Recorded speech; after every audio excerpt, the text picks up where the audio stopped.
halayensu ne. Munafukai suna ba wa mutane wahala, suna tsananin ba da wahala. Duk inda ka ga ba a zauna lafiya ba, wallahi munafukai su ne dalili. Kuma su ba su iya abu in public, daga an gama to sai su koma suna gulma, wane ya ce kaza, an ce kaza, ya ce, an ce, sun ce, an ce. Kuma sai sun duba psychology ka me kake so. Idan kana shugaba karka yadda da munafukai. Duk wanda ka sani a duniya, in dai kuna mu'amala da shi, wani ya zo ya ce maka ya ce kaza a kanka ko ya yi kaza, ka ce yauwa kana so a yi gyara ne, to zauna bari na sa a kira shi. Haka ake yi. In a waya ne bari zan kira shi a wayan, ce muna tare da kai, zan sa wayar a lot speaker sai mu yi magana ka fada. To daga za ka sa ta kaza gina daga za a gina kadawa. To haka shi munafiki yake. Saboda su abin da suka tsana a duniya shine su yi labarin ya fito.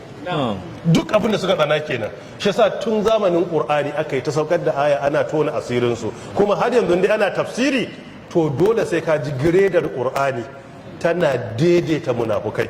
A yanzu wannan karatun baka nufi kowa ba, akwai wanda in ya ji sai ya tsargu. To in ka tsargu wa ya sa ka? An kira sunanka? Wa ya kira sunanka? Ba wanda ya kira. Yanzu ka yaran ma ka zargu? Yanzu ka zargu na kai? A tambaya nake ka zargu? Ya ce bai zargu ba saboda bai shafe shi ba. Kai ka zargu usta tsarin ma Isa?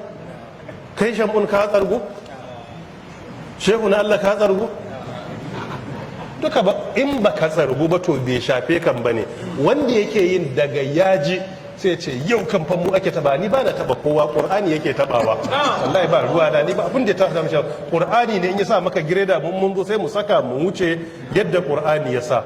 Wallahu a'lamu bima yaktumuna, kuma Allah ta'ala yace ya san me, ya san abin da suke boyewa. Allah ya kare mu daga munafukai da muka sani da wanda ba mu sani ba.